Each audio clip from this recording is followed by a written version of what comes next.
You're listening to the podcast of Rain City Church. Okay, guys, we've got to come up with a great tagline for the church. Something that says, you don't have to have it all together before you show up,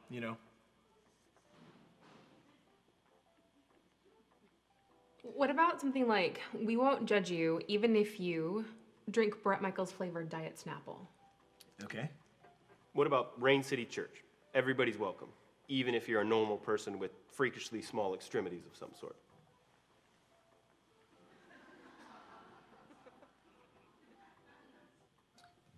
Might be a tad specific.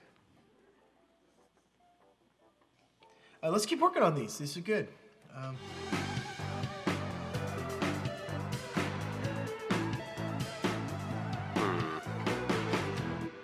That was our very first church promo in 2011.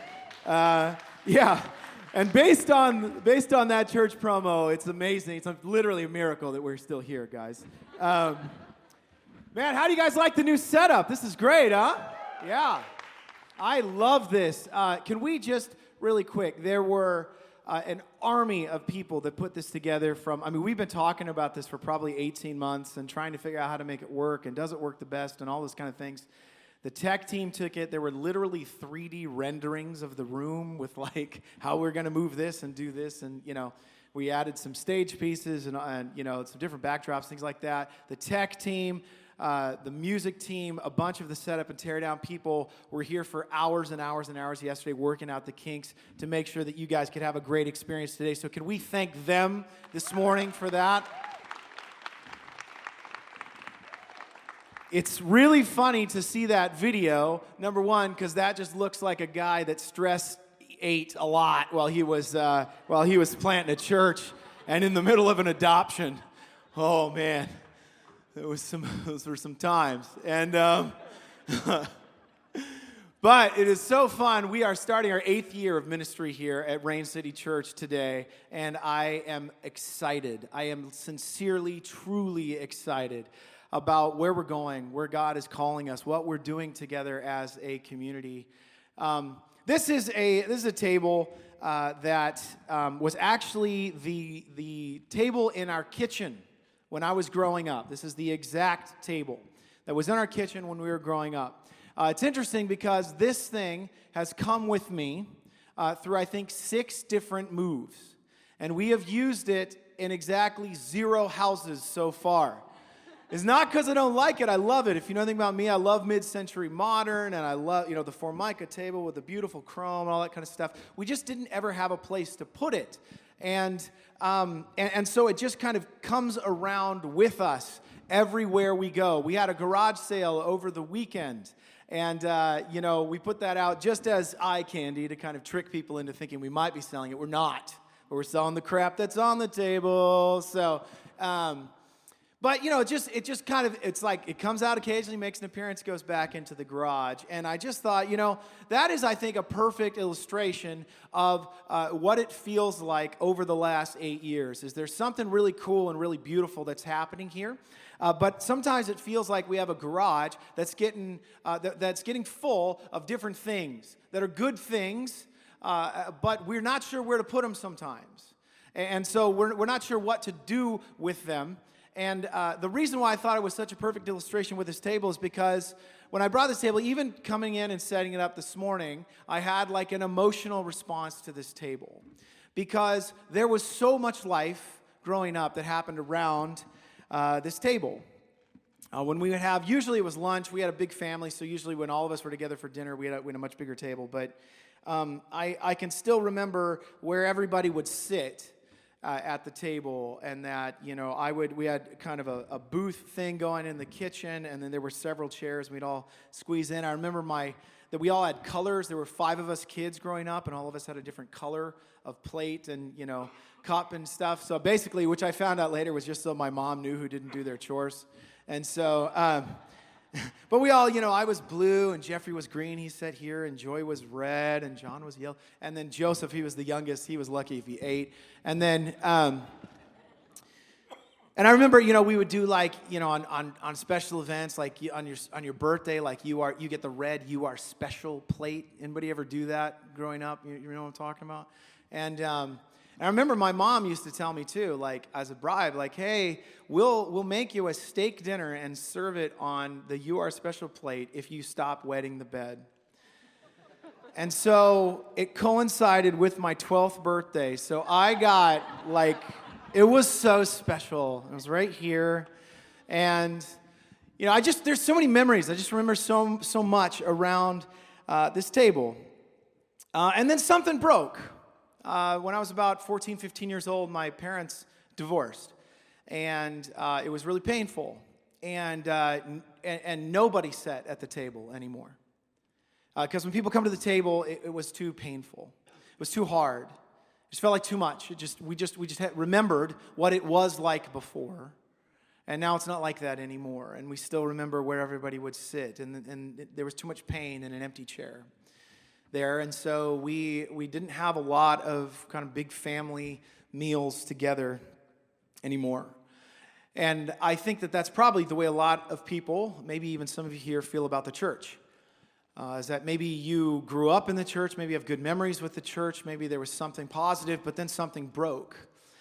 And now it's just too painful to come around, too painful because it reminds you of some of the pain. There's too much pain in the empty chair. There's too much pain in remembering where things once were and now they're not. And if you're here or you're listening to this on a podcast or watching this video, I would just like to tell you that you're brave. You're brave for being here. You're brave for taking a step, even just a first step of listening to this podcast. You're brave for wanting to go back into something because every one of us is drawn to the table. Every one of us instinctively knows that we have a place at a table. And unfortunately, over the last 2,000 years, 2,000 years ago, Jesus, he was great about this. In fact, he was so great, he got killed for it. I mean, people were so upset at him because of who he invited to his table. Because of what he did at the table. Because he would invite people that you weren't supposed to have at your table. And you know who was the most upset? The church people of the day.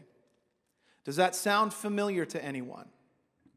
2,000 years ago, this man, Jesus, has started this new revolutionary way to live. We've kind of tried to put aside the revolutionary way to live, and we've just tried to make it back into a corporation of religious people where we all look the same and believe the same and act the same and that no one makes us uncomfortable. And if you've ever had that experience, I want to apologize. I know I don't have the authority to apologize on behalf of the entire church, but I'm just going to take it today and say I am sorry. Because that's not the heart of Jesus. And that's not the heart of this church either. We want to go after what Jesus was after. And Jesus would share his table with all kinds of people, outsiders, crooks, liars, prostitutes, tax collectors, lepers, sinners, Bengals fans, like all kinds of low life. And we get nailed. People hated him for it. And yet it never stopped, and he never would. And here we are 2,000 years ago, and people are still meeting around tables. But not a lot of times when they're meeting around tables, it's not around church. It's in communities outside of church where they're saying, we can't find this inside of a church, so let's do something outside. And that's where we just said, this is stupid. Let's not do that anymore, because even the heart of this church was founded around tables. Some of you know the story. And some of you have seen this video that we're about to show, but it's just a short video that just shows where we started. Because before I lay out in this message, what I want to show you is where we're going over the next 3 years.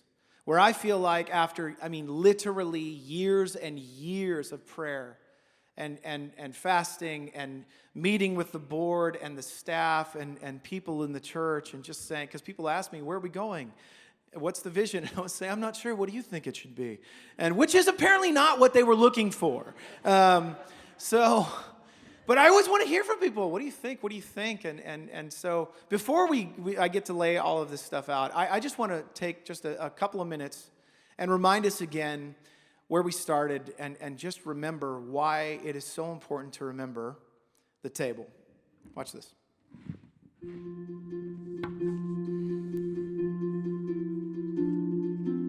I was a music pastor at a pretty big church, and it was comfortable and it was good and we liked what was going on. But the more we prayed about it, the more we felt like God was calling us to start a church. And I wasn't like real hip on that idea, and yet we couldn't shake this idea. And so we felt like, both my wife and I, Marissa, just felt like God just kept kind of calling us in. And so finally we said yes. And I think really what it became was we wanted to just be a place where people could feel comfortable being able to process stuff and to come in and to say, you believe that? I don't really believe that. And, but I'll see you next week. That was a lot of my story. I mean, I'm kind of a classic de-churched kid. I was raised in church, and then once I hit high school, my parents split, and we all felt sort of ostracized or very Scarlet Letter-ish. And my brothers have really similar stories. And so I remember saying, God, I don't want to start a church just for people like my brothers. I want to start a church actually for my brothers. We went to church growing up. It was something I was never really too into, beyond the fact that I just kind of found it boring. I don't think they ever really took too much interest in anything. It just always seemed like it was just part of my life. It was never something I really thought too hard about. It was just that on Sundays we went to church, and then afterwards we went and got donuts. If I ever had any questions or ever thought that things might be a little different than the way that they saw them, it didn't seem like that was really much of an option. It just didn't really seem like it was an environment for questions. So yeah, I just got really frustrated and didn't really want much to do with it. So at that point, I was living in Southern California with my wife, Lisa, and we were expecting our first child. We actually got a phone call from Jesse. They all lived in California at the time, and so I called them up. Listen, I know this is going to sound crazy, but Marissa and I are feeling like God's calling us to start a church, and we want to start a church for you. Would you and your wife move up to Seattle and help us start this church? It was an ironic time for the call because we knew we needed to do something different in our lives. We needed to change things up. I felt like this was almost meant to be. I needed to sit down, talk with my wife, figure out if this is what we wanted to do. But usually those big things don't come up on the horizon, and you're so eager to jump on the opportunity. And so I'm thinking, oh my gosh, okay, this might actually happen, So then I call my youngest brother, Joseph. I said, Joseph, this is going to sound crazy. We feel like God's calling us to start a church. We want to start a church for you. Would you move to Seattle and help us start this church? And I said, okay. And I did it. It was great timing, and I was ready for a major change.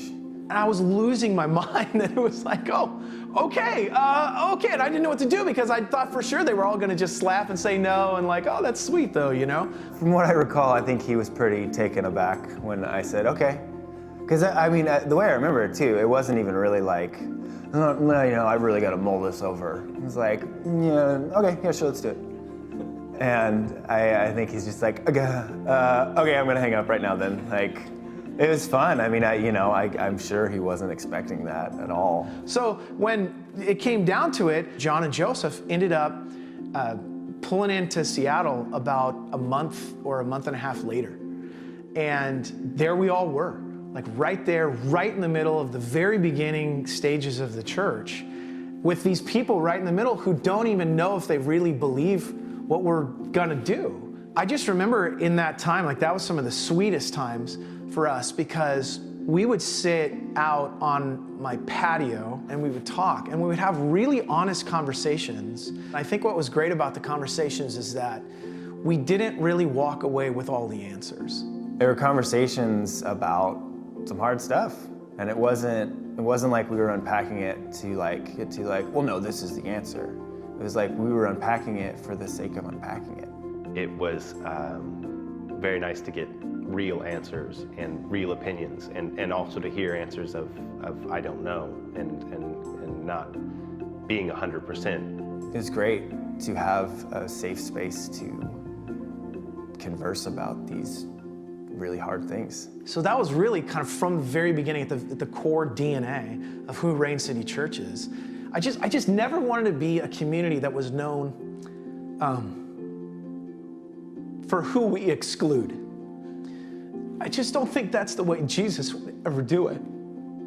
He would be in so many different places that Christians would be pissed that he would be there.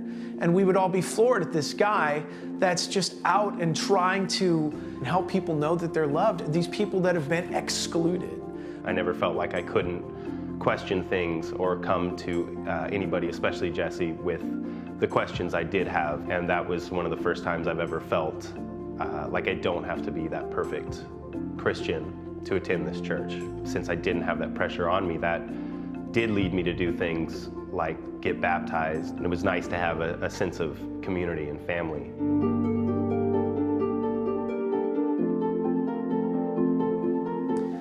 And I just remember, like, it wasn't this feeling of like, oh, we did it. You know, like, oh, check it off the box, guys. You know, like, we did it. I think really I felt more this feeling of like, I got to do something with it, you know? We got to do something together, and to still be able to keep moving together, I think was so meaningful to me. And so when we got to sit in there and make that statement, even through baptism, you know, that was such a big thing. It's really inspiring to me too that he called me and he did that. That was a pretty bold thing to do. To literally just call his brothers and say, hey, move up here. And we're not kids, you know, we're adult men with lives. But here we are, like we did it. I uprooted my life and came up and was a part of something bigger. We didn't want to be a church that felt like an organization or a corporation or something like that. We wanted to feel like family because it all really started on the porch. And I just wonder how many people out there know somebody just like my brothers in their life, and they just keep thinking, oh, I don't ask. I mean, that's such a long shot. That'll never happen. They're not going to move from California to Washington, you know, to help us start a church. And I wonder how many people would if they were just asked.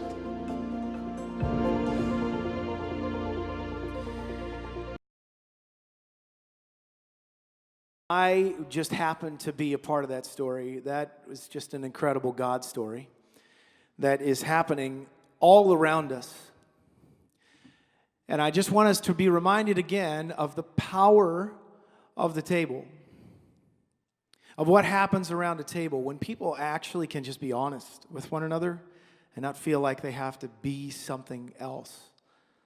What would life look like if we really got to experience God in just the regular stuff?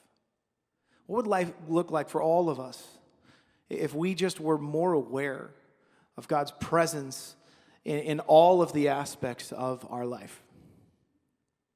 So where we are going, our vision it is simply this. Our vision is to experience God in the everyday. So we've got this, sorry, Minky, I just jumped. I'll start here. This is the sort of the house, if you will, that we've built. And so today I want to talk to you about our vision, our purpose, our values, and our practices. This might just look like hieroglyphics right now, but by the end of this thing, I'm hoping that it all makes sense. I'm a very visual person, and so it really helps to have some kind of visual imagery associated with something. So we asked our friend Scott Erickson, who teaches here a lot, is an incredible artist, to create, and we've used some of the stuff that he's already created, a lot of his imagery for us. So our vision is this: to experience God in the everyday. You can see that image as our backdrop. I love this imagery because it just seems so mundane. A paper airplane, except the ones that are going down are finding new life and new flight, right? And something just as normal as a fan.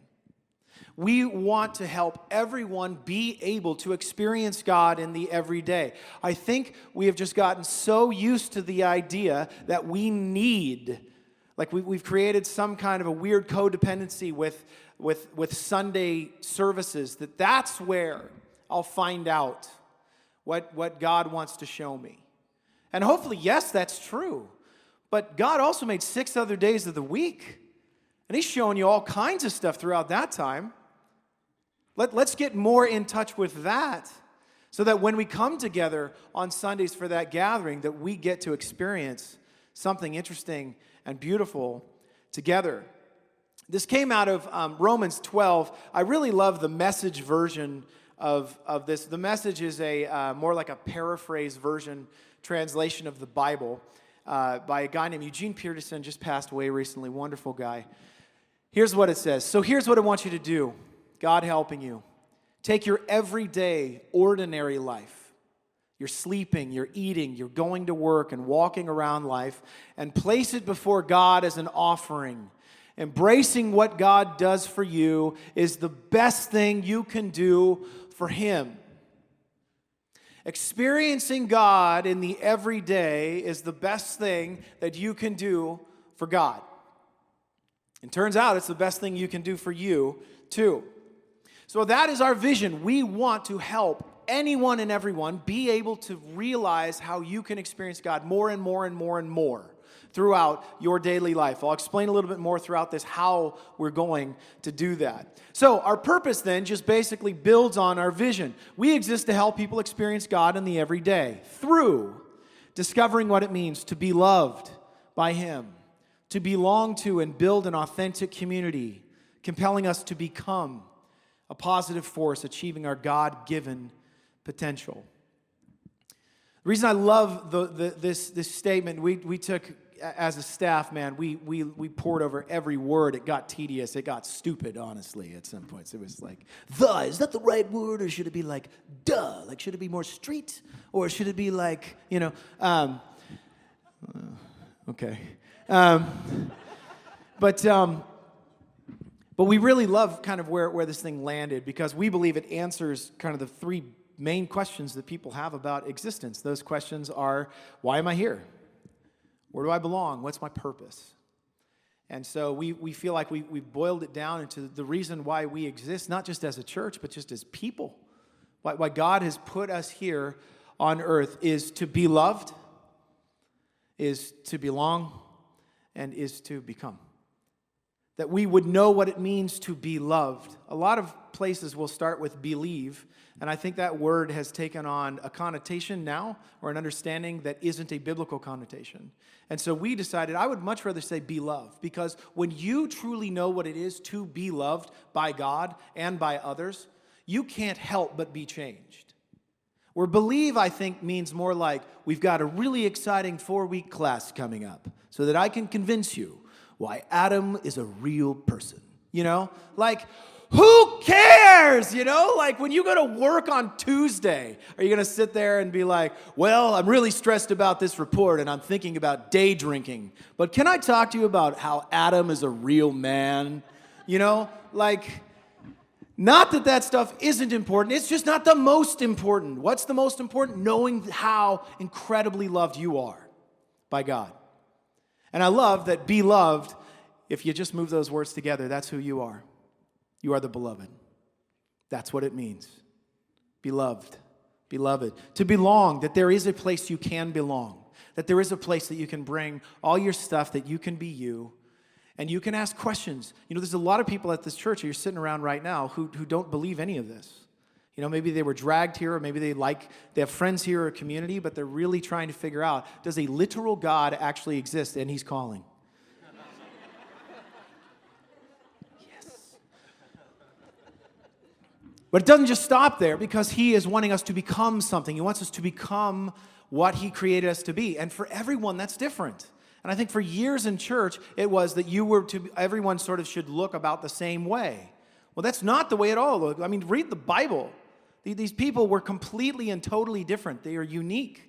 Everyone is infinitely unique in the way that God has created them. I don't expect everyone to look and act and think like me. That would suck, I love having all of you here. You are such an incredible tapestry, mosaic of people that we can learn so much from together. So we be loved, belong, and become. Then, We go on to our values. I'm kind of blowing through this stuff pretty quick. I don't expect you guys, this is a little bit more like sort of an orientation. This isn't I expect all of you to memorize this and come back with tattoos of all of these things. Which although I will say, almost all of us on staff has picked out one of these things and we're like, well, I'm definitely getting that tattoo. These are so cool. I love the imagery that Scott has done on this.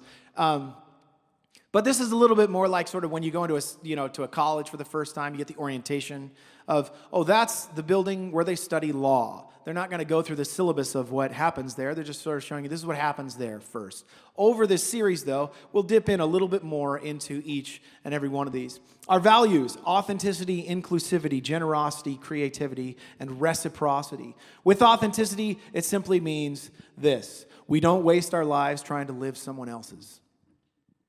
I can't tell you how many people I know, including myself, that spend all kinds of sideways energy doing something for somebody else.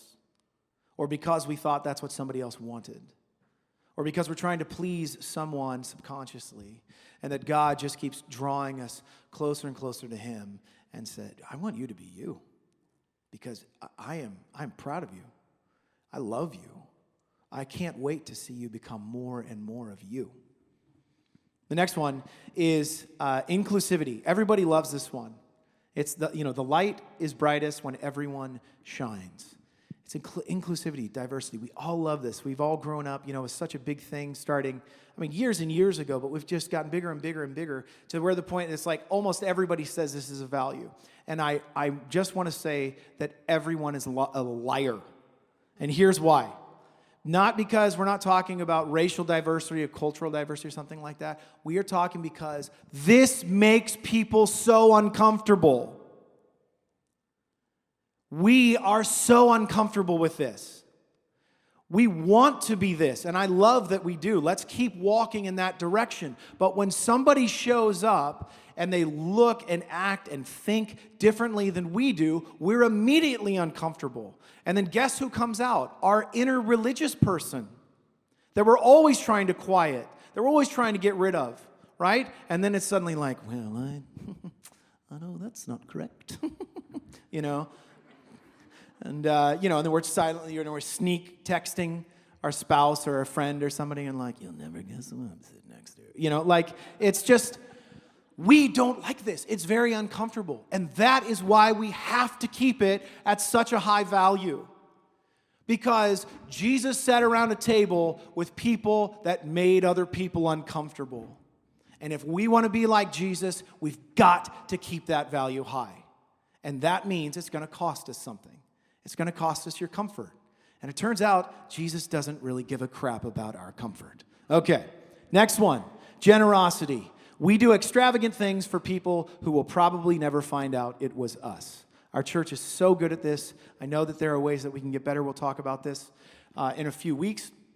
Next one is creativity. We're brave enough to make and try new things, even if they end up sucking. How many of you have been here when we've tried things that suck? I have. Usually I'm the one dying the death on the stage, too. Like, man, this sounded real good in brainstorming. And then the last one is reciprocity. Reciprocity simply means we get out of it what we put into it. My least favorite conversation that I've had with so many people over the years is people saying, why don't we do this? Why don't we have this? Why don't we, whatever, fill in the blank. There's something that people want or need or have a critique, and then we'll say, oh, no, we do. It's just, this thing. Or, have you ever done that? Well, no. I don't. I'm too busy. I don't have the time. There's an opportunity for you to do it. Your bike ain't going to ride itself. So that's what it means to be a Christian means you got to put something into it. To become more like Jesus, if you just sat there and did your life as is, you're not going to become more like Jesus. Because our humanity just keeps pushing us back into a me-first mentality. But the more that we put into it, the more that we become more like Jesus, which is to see God and which is to see others more and more in our everyday. So those are our values. We're going to be talking about more about those in a couple of weeks. And then finally, this is new. This is something I'm very excited about rolling out, is we are going to be rolling out spiritual practices. Now, spiritual practices are things that we've been talking about since the very beginning, but usually it's in a series. It's in a teaching series where, one of us will get up and talk about it, and this is why, the importance of prayer or fasting or, Sabbath rest and renewal or whatever. And, people, I think, are always like, yeah, that's great. But it turns out one Sunday a year won't change your life, right? I can't tell you how many times that I've even put on my calendar, I'm going to schedule a time to fast so that I can try to take away other distractions so that I can focus more on God. And you know how many times I've done that? No. Because life just moves so fast. And then it's like, well, it never happened. I suck. I'm never going to be that guy. I might as well just quit. So we decided, let's do it in a totally different way. Let's do it together, number one.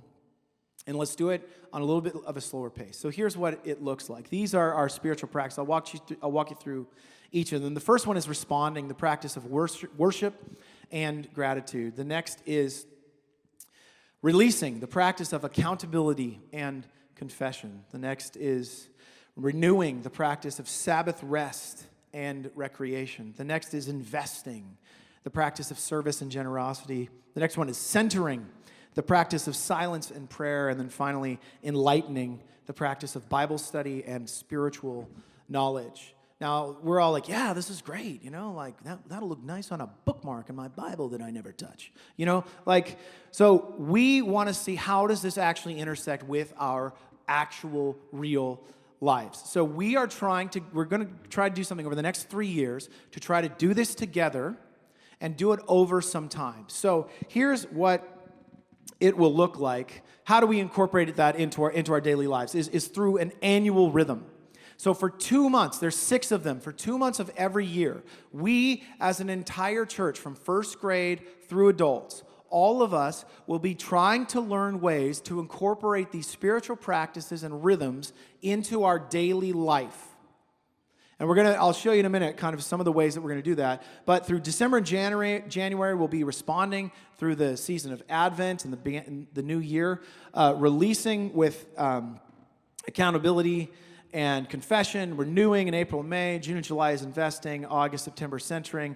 October and November is enlightening with Bible study and spiritual knowledge. So that's the way kind of every 2 months it's going to lay out over the next 3 years. How are we going to do that? We're going to do it through teachings.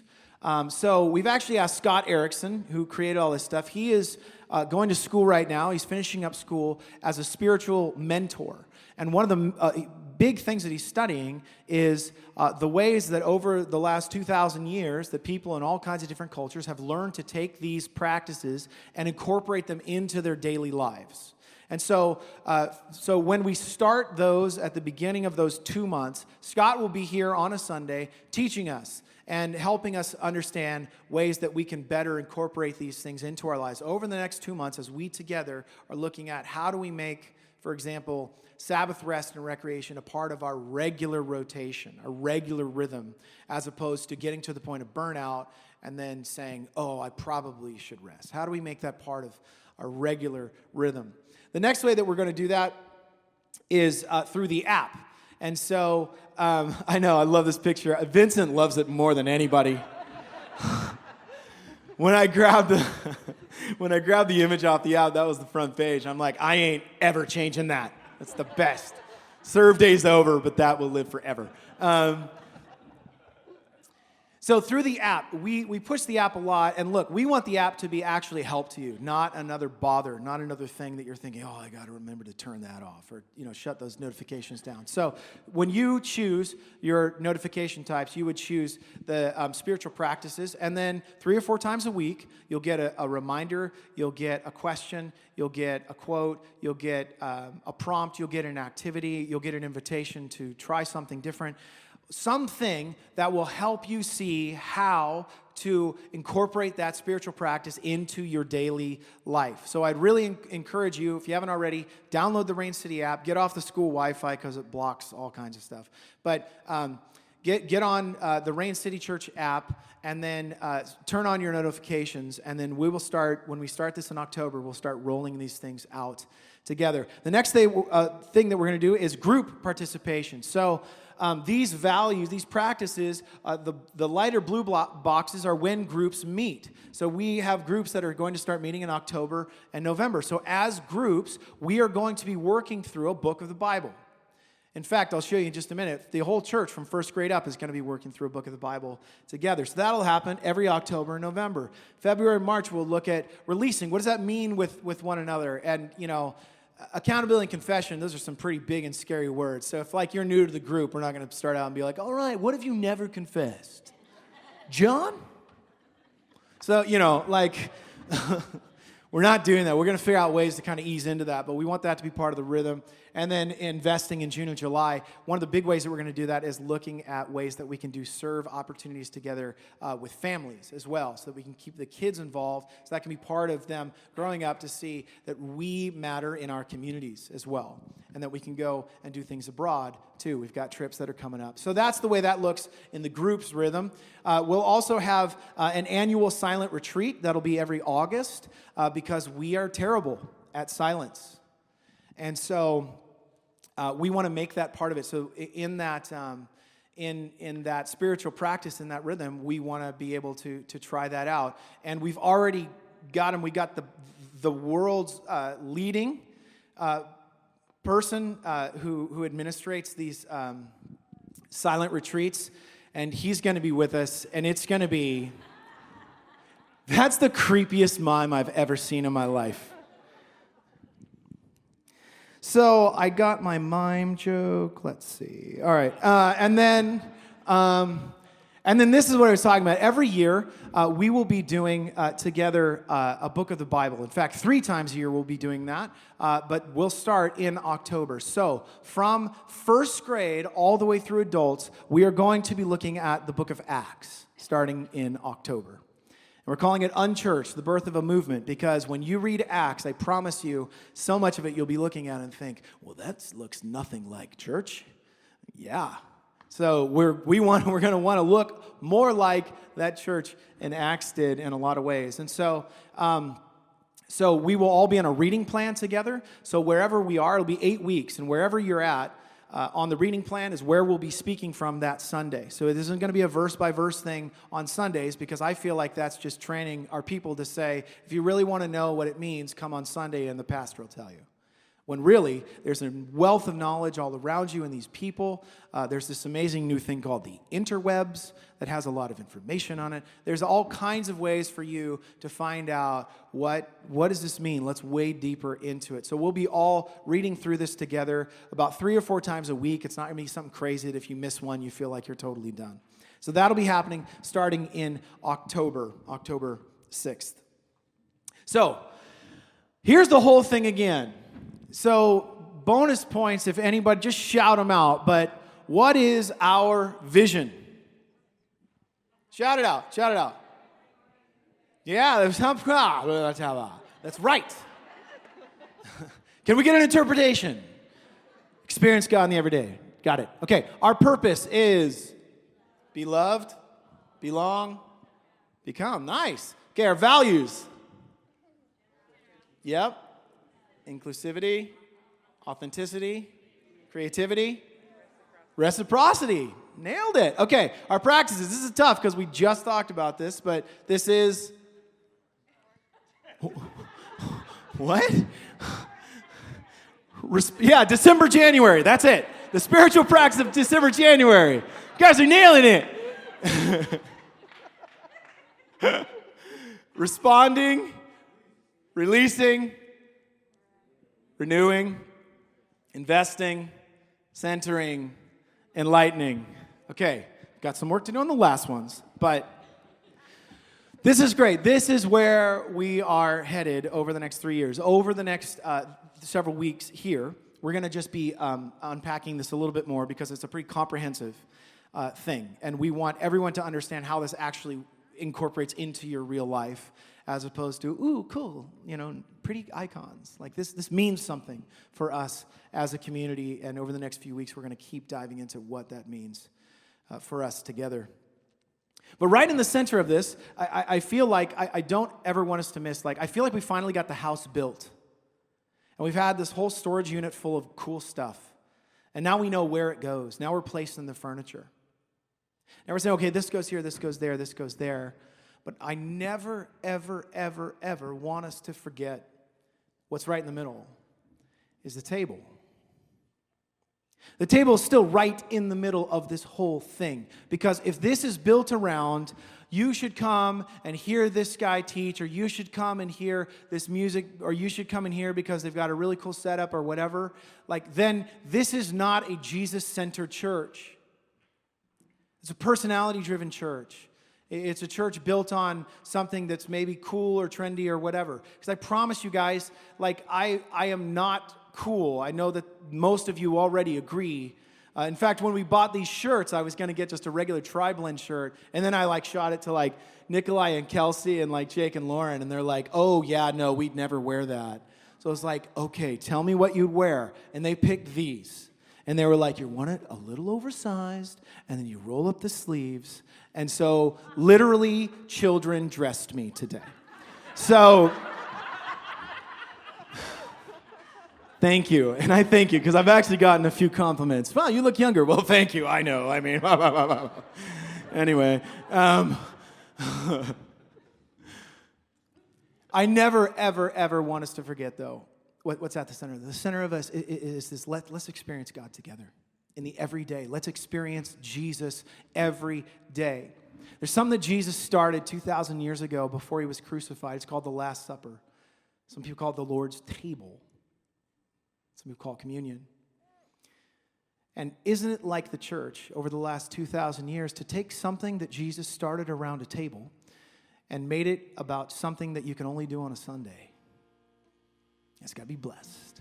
And it's got to be, you got to say the right words. You got to give the proper incantation up front, or else the Lord will not inhabit the actual bread, or he will, whatever. Whatever it is, we've made it into a thing. When Jesus was saying, you know what I want you to do? Every time you sit down and you eat, I want you to pause and just remember what I've done. I want you to pause and remember how much I love you. The best way I can describe it is this. When I talk to my kids, today is a perfect example. Last night, anybody enjoy the light show here in Seattle? It was incredible. Anybody at the Huskies game last night, by the way? Todd was. Nice. Did you guys stay through the whole thing? No? Did it end at 1 a.m.? That was rough. But then after it rains, especially when it hadn't rained in a while, there's a smell. You guys know the smell? There's a technical name for it. It's called petrichor. The smell after it rains.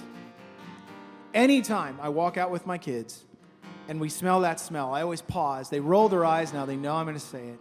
And I stop them and I say, hey, smell it.